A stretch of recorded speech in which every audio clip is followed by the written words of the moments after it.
Hello guys, I am निकी और आप देख रहे हैं अपने YouTube channel IQ students point. So guys, third unit में हमारे इंडिया और चाइना के जो रिलेशंस हैं उसके बारे में हम पढ़ेंगे।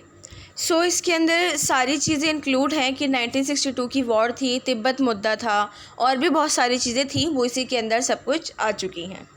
ठीक है जी। सो भारत और चीन दोनों ही समाज मात्र नहीं हैं, वे एक प्राचीन सभ्यताएं हैं। चाइना को और इंडिया को दोनों को ही एक ट्रेडिशनल, एक क्लासिकल रूप में लिया जाता है, क्योंकि इंडिया के अंदर भी हमारे बहुत पुरानी सभ्यताएं थी और चाइना के अंदर भी हमारी बहुत पुरानी सभ्यताएं शामिल हैं। हम सटीक रूप से ये नहीं कह सकते हैं कि दोनों ने कब एक दूसरे से सांस्कृतिक आदान प्रदान करना शुरू किया, लेकिन हम जो जानते हैं वो ये है कि इनका पारस्पर विकास और संवाद समानांतर रूप में हुआ और इस संबंध में इतिहास के कई उदाहरण देखने को मिलते हैं। बौद्ध धर्म के प्रसार से लगभग इतनी ईसा पूर्व में शांगझोई सभ्यता और प्राचीन वैद्य सभ्यता में भाषाई आदान प्रदान के कुछ साक्ष्य मिलते हैं। चीन में वुमंगझी अनामिका को संस्कृत एवं पाली में अनामिका कहा जाता है।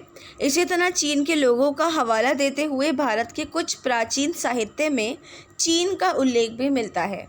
ठीक है, तो एक चीज़ मैं यहाँ पर आपको कंफर्म कर दूँ कि जो मैक्सिमम रिलीजन्स जैसे बौद्ध धर्म है या फिर इस्लाम है या फिर बहुत सारे ऐसे रिलीजन्स हैं जो इंडिया के साथ साथ चाइना के भी रिलीजन हैं, और वो लोग जैसे हम यहाँ पर किसी और तरीके से उनको मानते हैं, वो लोग उन्हीं रिलीजन्स को किसी और तरीके से मानते हैं।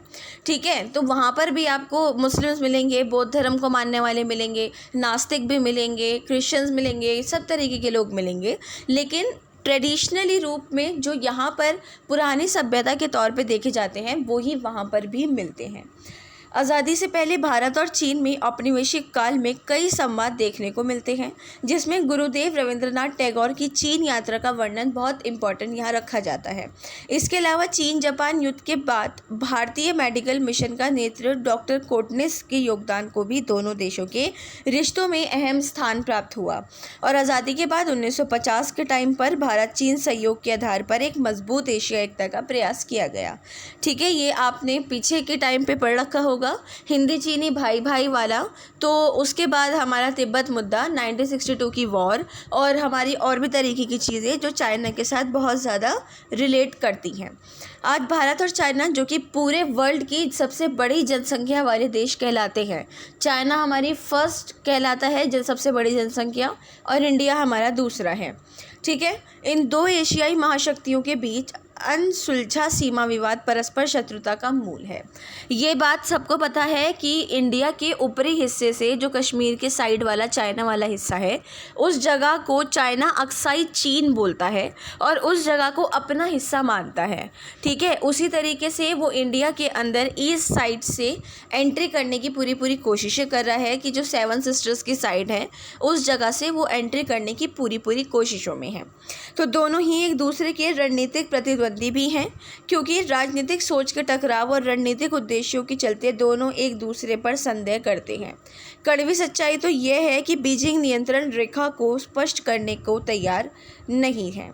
ऐसा करने पर भारत पर सैन्य दबाव कम होगा। नतीजतन वर्षों से सीमा को लेकर लगातार चल रहे संवाद के बावजूद विश्व में भारत और चाइना सिर्फ एक पड़ोसी देश हैं जो परस्पर निर्धनता नियंत्रण रेखा से विभाजित नहीं होते हैं।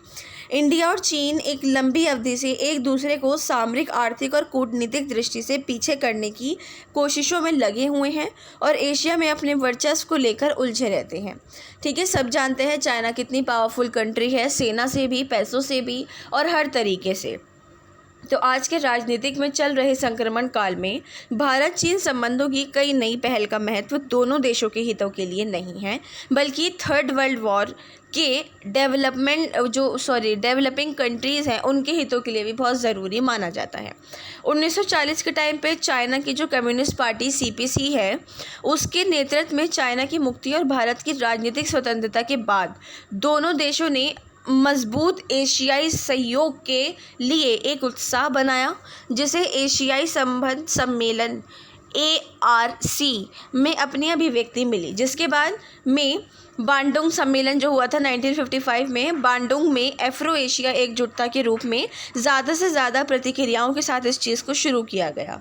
और फिर वो जो हमारी कोल्ड वॉर थी उसके टाइम पे स्वतंत्र भारत के पहले प्रधानमंत्री जवाहरलाल नेहरू ने एशिया के दो सबसे बड़े राज्यों के बीच साम्राज्यवाद विरोधी दोस्ती को आपसी संबंधों के लिए अनिवार्य भी समझा। नेहरू का ये पर्सपेक्टिव था कि चाइना के साथ एकजुटता उसको बनानी ज़रूरी है, ताकि 1954 में दोनों दक्षिण ने पंचशील समझौतों पर हस्ताक्षर किए, जिसमें द्विपक्षीय संबंध के आधार पर शांतिपूर्ण सह अस्तित्व के सिद्धांतों को रेखांकित किया गया। ठीक है, शांतिपूर्ण सब कुछ, क्योंकि वर्ल्ड वॉर 1962 में वॉर हुई थी इसके बाद, लेकिन उससे पहले शांतिपूर्ण जो सह अस्तित्व था उस पर सिग्नेचर हो चुकी थी, फिर भी उसके बाद वॉर हुई थी। ठीक है, द्विपक्षीय संबंधों की प्रासंगिकता आती है। मोटे तौर पर दो तरीके के विचार भारत और चाइना के रिलेशंस को समझने में दिखते हैं। पहला यथार्थवाद से संबंध है, और यहाँ पर ये मान्यता है कि भारत और चीन के द्विपक्षीय संबंध में हमें सीमितता देखने को मिलती है, जो दोनों के सहयोग को रोकती है। तो इस स्थिति में दोनों देश एक दूसरे के लिए शंका का भाव भी रखते हैं, और ये भाव उनकी ज़्यादा से ज़्यादा पावर की इच्छा को भी दर्शाता है।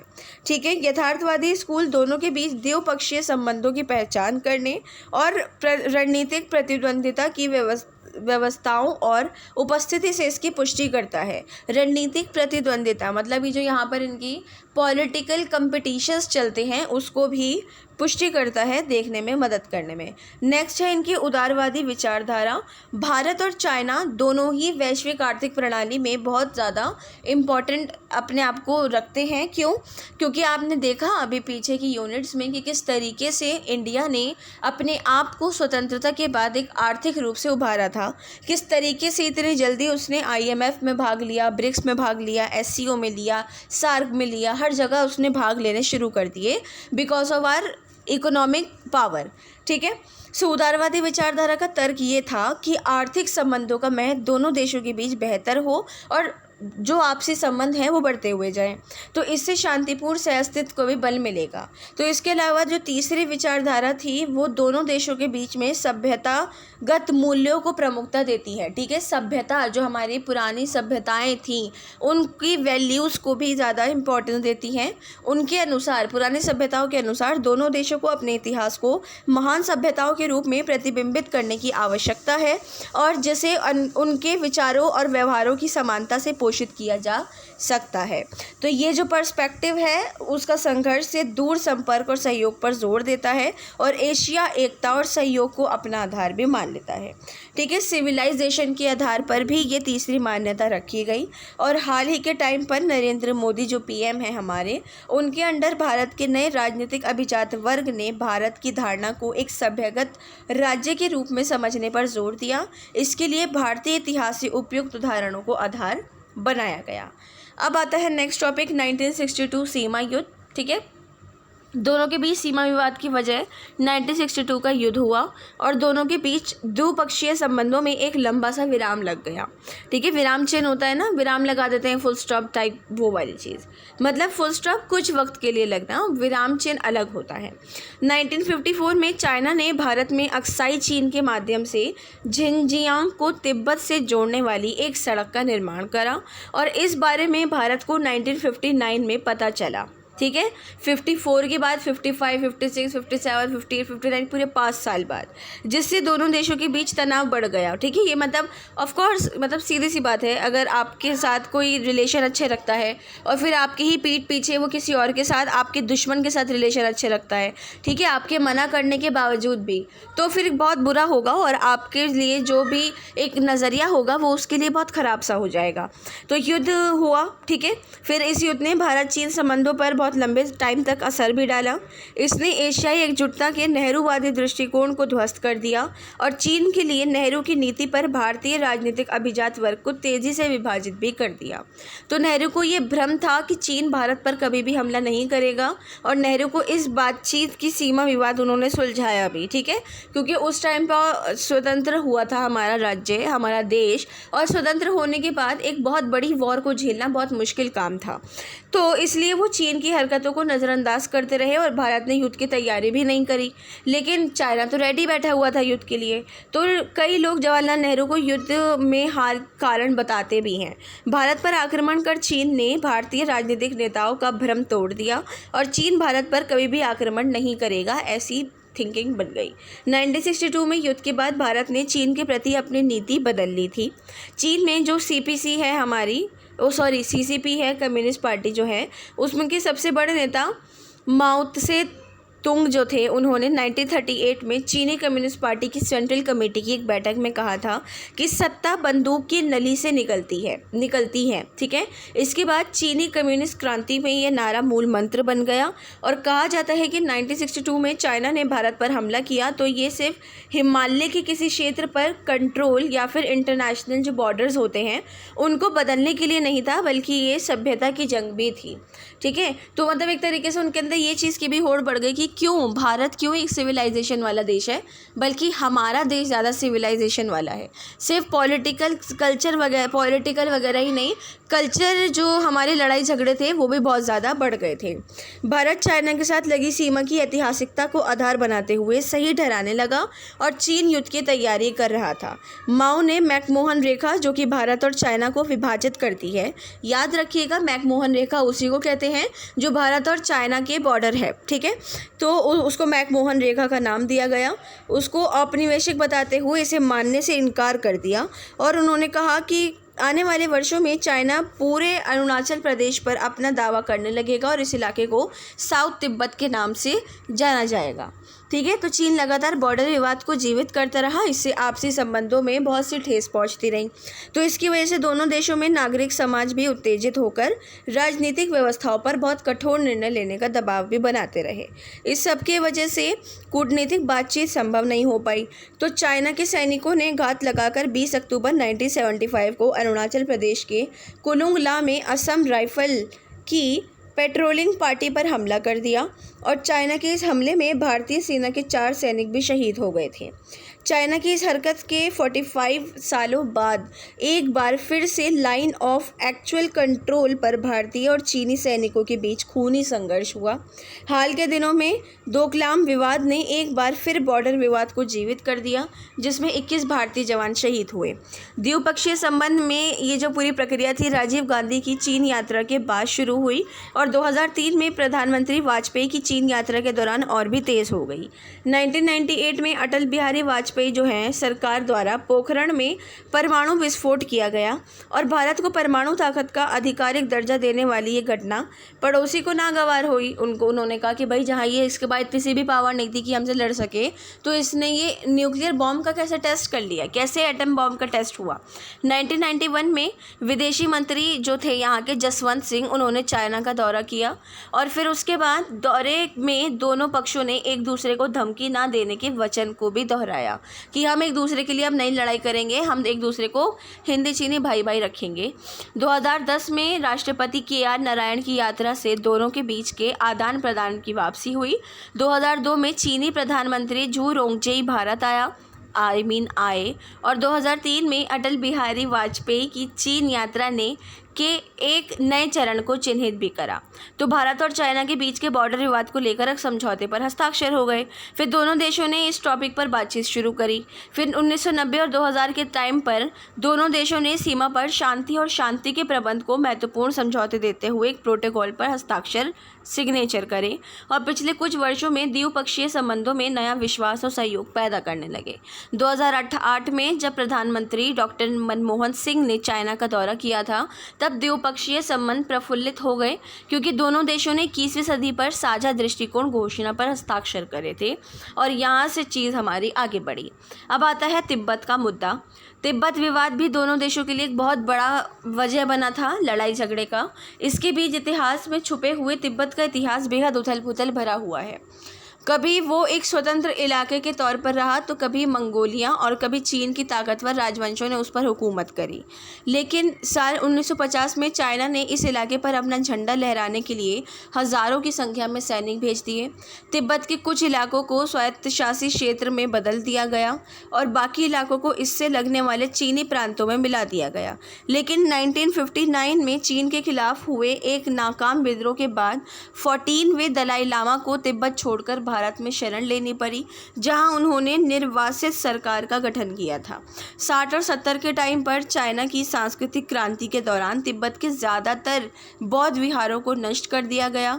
माना जाता है कि दमन और सैनिक शासन के दौरान हज़ारों तिब्बतियों की जान भी गई थी। तो इस तरीके से चीन ने तिब्बत पर अपना आक्रमण करा था। और जब दलाई लामा ने 14 दलाई लामा जो थे हमारे, उन्होंने इंडिया में जब शरण ली थी तो उससे चाइना और इंडिया के रिलेशन ख़राब हो गए थे। बस ये इसके अंदर इतनी सी बात है, एक बार आप इसको पढ़ लेना, ठीक है। आर्थिक और व्यावसायिक संबंध दोनों देशों के बीच द्विपक्षीय स्तर पर कई मुद्दे हुए जो लगातार विवाद बनते गए। आर्थिक मोर्चों पर दोनों देशों को कुछ स्ट्रक्चरल प्रॉब्लम्स का भी सामना करना पड़ा, संरचनात्मक समस्याओं का, क्योंकि वो अपनी अधिक प्रभावी वैश्विक आर्थिक भूमिका के लिए तत्पर हैं।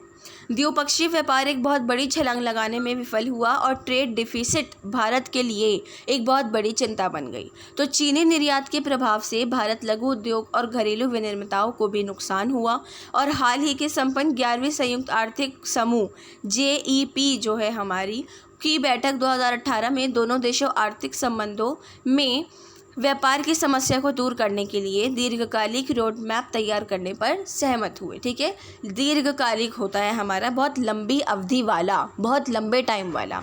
लेकिन प्रधानमंत्री मोदी के आत्मनिर्भर भारत अभियान के फलस्वरूप चीन के साथ भारत का व्यापार घाटा वर्ष 2018-19 के 53.57 अरब डॉलर से घटकर 2021 में 44.02 अरब डॉलर रह गया। ठीक है, ये सारा है कि इतने टाइम पे इतना अरब डॉलर रहा, इतने टाइम पे इतना रहा, तो ये वाला। फिर इसकी वजह से डोकलाम विवाद के बाद भारत के चीनी कंपनियों पर कुछ कड़े प्रतिबंध लगाए गए, जिसके कारण व्यापार घाटे में चला गया। तो भारतीय वाणिज्य और उद्योग मंत्रालय ने 12 क्षेत्रों की पहचान करी जिनमें भारत को वैश्विक आपूर्तिकर्ता बनाने और आयात बिल में कटौती करने का लक्ष्य भी रखा गया। तो इसके अंदर खाद्य, जैविक खेती, लोहा, एल्युमिनियम, तांबा, कृषि, वस्त्र, मास्क, ऑटो पार्ट्स, चमड़ा, जूते, फर्नीचर, मशीन, सैनिटाइज़र, वेंटिलेटर सभी चीज़ें शामिल थी। ठीक है, इस बीच में उनके आर्थिक विकास के मॉडल को देखें तो ये वाली चीज़ को पता लगता है कि दोनों देशों की आर्थिक विकास दर में अंतर भी विषमताओं का कारण बना। चीन ने 1978 से बहुत पहले आर्थिक सुधार का जो प्रोसेस था वो शुरू करा और आर्थिक उदारीकरण की दशा में भारत का अभियान 1990 में चला।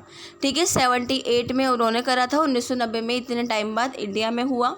लेकिन 1980 और 2004 के बीच के वर्षों में चीन की GDP विकास दर भारत की तुलनात्मक रूप से बहुत ज़्यादा थी। बढ़ते आर्थिक अंतर को चीन के राज्य पूंजीवादी मॉडल ने की तेज़ गति दी, जिससे दोनों देशों के बीच अंतर पैदा हुआ, जो कि बाद में आर्थिक स्तर पर भी बहुत ज़्यादा प्रभावित हुए थे। ठीक है जी, फिर यहाँ बात आती है कि एक चुनौती लगातार बनी हुई थी दोनों के बीच में कि आर्थिक सहयोग और व्यापक राजनीतिक जुड़ाव और सामाजिक सांस्कृतिक आदान प्रदान से द्विपक्षीय संबंधों की चिंताओं को कम करने के लिए अभी भी बहुत पीछे हैं। क्षेत्रीय और बहुपक्षीय स्तरों पर जैसे कि G20 समूह, ब्रिक्स समूह, SCO आदि मंचों पर दोनों ही देश साझा प्रयास करते ही दिख रहे हैं। तो इसमें कोई दो राय नहीं है कि संबंध भविष्य में नई ऊंचाइयों को प्राप्त कर सकते हैं। अब आते हैं दक्षिण एशिया में बेल्ट रोड की पहल चीन के द्वारा। देखो जी, belt and road initiative BRI के तहत चीन ने दक्षिण एशिया राज्यों में महत्वपूर्ण निवेश लिंक बनाने के लिए कोशिशें करी, जिससे BRI को लेकर भारत की आशंकाओं को देखते हुए दोनों देशों के बातचीत की स्थिति बनी। तो भारत BRI को चीन के द्वारा किया जा रहा एक रणनीतिक योजना माना और इसका परिणाम भारत को भी प्रभावित करेंगे। ठीक है, तो दक्षिण एशिया के 4 देश पाकिस्तान, बांग्लादेश, श्रीलंका और नेपाल में चीनी निवेश की पैटर्न, जो सभी BRI का हिस्सा है, प्राकृतिक संसाधन और घरेलू बाजारों पर नियंत्रण प्राप्त करने की प्रवृत्ति को भी दर्शाता है। तो लैटिन अमेरिका और अफ्रीका के चीनी निवेश पैटर्न की तरह ही क्षेत्रीय अर्थव्यवस्थाओं में महत्वपूर्ण संसाधनों को नियंत्रित करने के लिए चाइना के असाधारण कोशिशें जो थी, उन्होंने भारत के लिए एक महत्वपूर्ण रणनीतिक चुनौती पेश कर दी थी। ठीक है जी, चाइना इन दिनों तेज़ी से BRI योजना के तहत अपने कर्ज और लालच के जाल में दुनिया के गरीब देशों को फंसा रहा है। ड्रैगन की इस नीति को के एक्सपर्ट्स डेप ट्रैप डिप्लोमेसी का नाम दे रहे हैं कि चक्कर में कई देश बर्बाद होने की ओर भी बढ़ रहे हैं। ठीक है, चाइना को बेसिक अपनी चीज़ों का देखना है। उसने जो ये नीति चलाई, ये सारी चीज़ें चलाई, उसके थ्रू वो गरीब, जो बहुत गरीब देश हैं, उनको अपने अंडर ले रहा है और गरीब जो हैं वो और भी ज़्यादा गरीब होते जा रहे हैं। और फिर ऑब्वियसली बात है, जब वो और भी ज़्यादा गरीब हो जाएंगे तो चाइना से मदद मांगेंगे और चाइना उनके देश पर अपने आप को कंट्रोल रखने के लिए बात करेगा और चाइना के अंडर वो देश आ जाएंगे। ठीक है जी, ये वाली बात है इसके अंदर। चाइना डेवलपमेंट बैंक और export import bank of China Ivory Coast और रवांडा में हाइड्रो पावर स्टेशन और लेसोथो में सोलर फैसिलिटी के लिए बड़े पैमाने पर निवेश कर रही है। इन देशों के अलावा चाइना के इन 2 सरकारी बैंकों ने बांग्लादेश, पाकिस्तान, कंबोडिया और सर्बिया में भी अरबों डॉलर के प्रोजेक्ट को फाइनेंस किया हुआ है। तो जी ये वाली चीज़ कि चीनी राष्ट्रपति जो शी जिनपिंग है ना, उन्होंने जी अपने आप को पूरे दुनिया के ऊपर कंट्रोल करने के लिए बहुत अच्छा माना। उन्होंने कहा कि मेरी हाइट छोटी है तो क्या, दिमाग तो बड़ा है मेरा, तो मैं तो सब पे कंट्रोल करूँगा ही करूँगा। तो उन्होंने वही करा कि इतने सारी जगहों पर अपने बैंक वगैरह ये सब चीज़ें खोली, बाकी इन सभी जगहों को गरीब देशों को अपने अंडर में करना शुरू करा और इस तरीके से हमारा ये काम ख़त्म हुआ, मतलब इनका। तो 1 बेल्ट 1 रोड रणनीति और एक बहुत बड़ी भू राजनीतिक योजना है जो भारत के अनुसार जम्मू कश्मीर पर भारत के संप्रभुता के लिए चिंताओं को उजागर करता है। क्यों करता है? क्योंकि चाइना अक्साई चीन की तरफ से पूरे भारत पर कंट्रोल करना चाहता है और वो पहले ही धमकी दे चुका था कि अरुणाचल प्रदेश की तरफ से मैं एंट्री करूँगा और इंडिया को भी चाइना बना दूँगा। ठीक है, तो भारत पाकिस्तान के परमाणु कार्यक्रम के लिए चीन को प्राथमिक स्रोत के रूप में रखता है और CPEC के साथ भारत चीन पाकिस्तान की बढ़ती हुई साठगांठ को देखता है। तो ये सब क्षेत्रीय स्थिरता और सुरक्षा पर चिंताओं में योगदान देता है, जिसके परिणाम स्वरूप द्विपक्षीय संबंधों में जटिलता आ जाती है। गलवान बॉर्डर विवाद। कोविड-19 के प्रकोप के टाइम पे सीमा पर गलवान की घटना ने देशों के बीच संबंधों को फिर से नया आकार दिया। इस घटना का एक महत्वपूर्ण प्रभाव भारत चीन के बढ़ते आर्थिक सहयोग पर पड़ा। 2020 लद्दाख की घटना ने भविष्य में दूसरी पीढ़ी के लिए द्विपक्षीय संबंधी में आपसी विश्वास के कारक को गंभीरता से भी प्रभावित करा और ये राजनीतिक नेतृत्व के स्तर से शुरू होकर नागरिक समाज तक पूरे प्रतिष्ठान में हुआ। ठीक है, ये वाली चीज़ है कि भारत पक्ष के लिए प्रधानमंत्री नरेंद्र मोदी के लोकप्रिय नेतृत्व में राष्ट्रीय स्वाभिमान का सवाल बन गया है। इस घटना से भारतीय नेतृत्व अचंभित रह गए हैं, जो चीन के साथ संबंधों को स्थिर करने के प्रयासों में लगे हुए हैं। सीमा पर शांति बनाए रखने और अन्य द्विपक्षीय संबंधों में सहयोग के निर्माण करने का पुराना ढांचा द्विपक्षीय संबंधों में अब एक खोया हुआ सा साँचा बन चुका है। कोरोना संकट और वैश्विक चुनौतियाँ। ठीक है, कोरोना संकट और वैश्विक चुनौतियों के बीच भी कोई ऐसा कम टाइम नहीं रहा जिसमें भारत चाइना के जो संबंध हैं वो बिगड़े या नहीं बिगड़े। ठीक है, इनके बीच जैसे कि कोविड वैक्सीन के लिए भारत चाइना की हेल्प या फिर और भी तरीक़ों की चीज़ें, जैसे आपातकालीन स्वास्थ्य व्यवस्था थी, वो सारी चीज़ें, तो इन सब चीज़ों को तेज़ी से अपनाया गया। और उसके साथ साथ यहाँ पर 2019 में ये जो चीन शहर वुहान है वो कोरोना वायरस से ज़्यादा उभरा था। ठीक है, सबसे पहले चाइना में ही ये फैला था और इसकी वजह से भारत कहा जाता है और ऐसा बताया जाता है कि भारत ने चाइना की काफ़ी हेल्प करी थी, मास्क के थ्रू पे, सैनिटाइज़र में या फिर किसी और भी तरीके से। ठीक है, तो CNN के मुताबिक पहला मामला सामने आने के 1 महीने बाद तक उन्होंने स्क्रीनिंग के उपाय नहीं किए थे और उस समय अफवाहें बहुत ज़्यादा फैल रही थी और लोग जो थे अफवाहों की वजह से ज़्यादा डरे हुए थे। तो चाइना इन सब चीज़ों से थोड़ा बहुत निपटने के लिए उसने भारत की और बाकी देशों की भी थोड़ी बहुत हेल्प लेनी शुरू करी थी। ठीक है, भारत चीन के संबंध भविष्य में कैसे होंगे ये तो पढ़ने के बाद आपको पता लग ही गया है, फिर भी आप एक बार इसको पढ़ लेना कि भारत चाइना के संबंध भविष्य में में कैसे हो सकते हैं फ्यूचर में। ठीक है जी, निष्कर्ष इसके अंदर दे नहीं रखा है, आप लिखना ज़रूर। जो भी चीज़ आपको पढ़ाई है वही निष्कर्ष के अंदर आएगी अकॉर्डिंग टू क्वेश्चन। एंड इसके जो क्वेश्चन हैं वो मैं आपको इंपॉर्टेंट क्वेश्चन सीरीज़ में बता दूंगी। ओके स्टूडेंट, होप सो कि आज की क्लास के रिगार्डिंग कोई भी डाउट नहीं रहा हो। इनकेस कोई भी डाउट हो या सजेशंस हो तो आप मुझसे कमेंट बॉक्स या टेलीग्राम चैनल पे पूछ सकते हैं। So thanks for the watching and best of luck all.